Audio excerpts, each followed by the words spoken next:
किसान भाइयों, हमारे कई वैज्ञानिक लोग मटर की फसल में 25 से 30 दिन की होने पर व फलियों में दाना पड़ने की अवस्था पर सिंचाई करने को रिकमेंड करते हैं, मगर हमारे वैज्ञानिक भाई ये नहीं बताते कि सिंचाई कैसी जमीन पर किस तरह से करनी चाहिए। क्योंकि मटर की फसल में अगर हम गेहूं की सिंचाई की तरह क्यारियों में एक तरफ से पानी चलाकर सिंचाई करते हैं तो ये बहुत ही हानिकारक होता है, तथा फलियां बनने की अवस्था में अगर हम गेहूं की फसल की तरह सिंचाई करेंगे तो हमारी मटर की फसल पूरी की पूरी बर्बाद हो जाएगी। इसलिए इन बातों में ना आकर हमें कुछ विशेष बातों का ध्यान रखना आवश्यक है। जैसे कि अगर हमने मटर की बुआई आलू की बुआई की तरह मेड़ों में की हो तब हम सिंचाई आलू की फसल की तरह नालियों में हल्का पानी देकर कर सकते हैं, और अगर हमने मटर की बुआई गेहूं की बुआई की तरह बड़ी क्यारियां बनाकर की हो तो गेहूं की फसल की तरह मटर की फसल में सिंचाई कभी भी ना करें, नहीं तो हमारी मटर की फसल को 90% तक का नुकसान हो सकता है। इसलिए किसान भाइयों, हमारी सलाह यह है कि मटर की फसल में अगर सिंचाई की आवश्यकता हो तो स्प्रिंकलर इरिगेशन मतलब फुहारे से ही हल्की सिंचाई करनी चाहिए,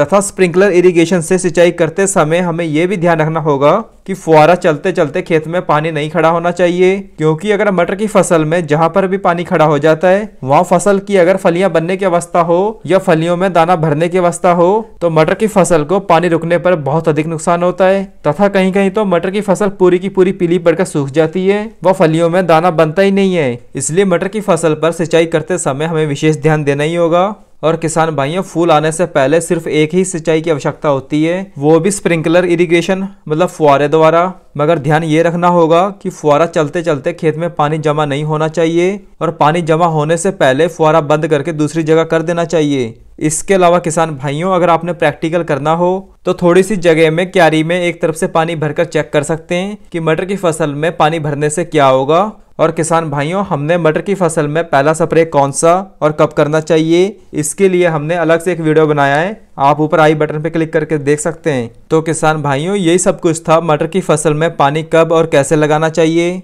धन्यवाद।